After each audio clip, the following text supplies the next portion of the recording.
இந்த திருமணஞ்சேரி ஸ்தலத்தில் யாரெல்லாம் வேண்டிக்கலாம், இங்கே யாருக்கெல்லாம் பிரார்த்தனை பண்ணலாம், எந்தெந்த பிரச்சனைகளுக்கெல்லாம் இங்கே தீர்வு சுவாமி இடத்துல பிரார்த்தனை பண்ணி அப்படின்னா, முதல்ல கல்யாணம் ஆகாதவர்கள் இங்கே பிரார்த்தனை பண்ணுவாங்க, திருமண தடைக்கான பிரார்த்தனை.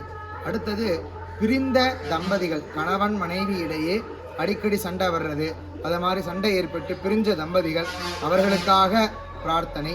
குழந்தை இல்லாதவர்கள் அமாவாசை காலங்களில் இங்கே பிரார்த்தனை பண்ணிப்பாங்க. அதே போல் தீராத கடன், நாள்பட்ட வியாதி, வீடு மனை சார்ந்த பிரச்சனை, கோர்ட்டு கேஸுன்னு இருக்கக்கூடியவர்கள், இவங்க அத்தனை பேரும் பிரார்த்தனை பண்ணக்கூடிய ஸ்தலம் இந்த திருமணஞ்சேரி ஸ்தலம். இந்த கோவிலில் வேறு விசேஷ பூஜைகள் அப்படின்னு சொன்னாக்க சுயம்பரகலா பார்வதி ஹோமம், உமாமகேஸ்வர ஹோமம், அம்பிகைக்கு லலிதா சகஸ்ரநாம அர்ச்சனைகள்லாம் நடைபெறும்.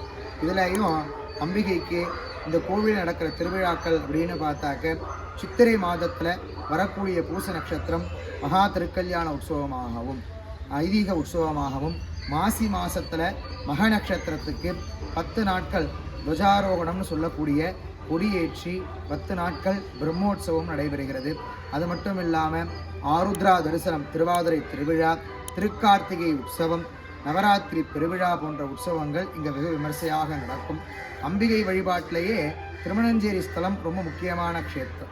எதனாலன்னா மங்களம் தேகி மந்திரேஷி சர்வமந்திர ஸ்வரூபிணி உத்வாகநாத வாமபாகஸ்தே மணஞ்சேரி நிவாசினின்னு சொல்லப்பட்டிருக்கு. அம்பிகை மந்திர ரூபமாக பாலா திரிபுர சுந்தரியா 8 வயசு குழந்தையாக இங்கே இருக்கா.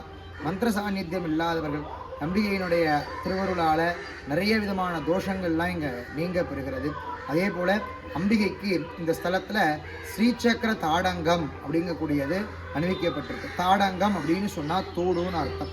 அம்பிகை ஸ்ரீசக்கரத்தை தோடாக அணிஞ்சுன்னு இருக்கக்கூடிய ஸ்தலங்களில் இதுவும் ஒரு முக்கியமான க்ஷேத்திரம்.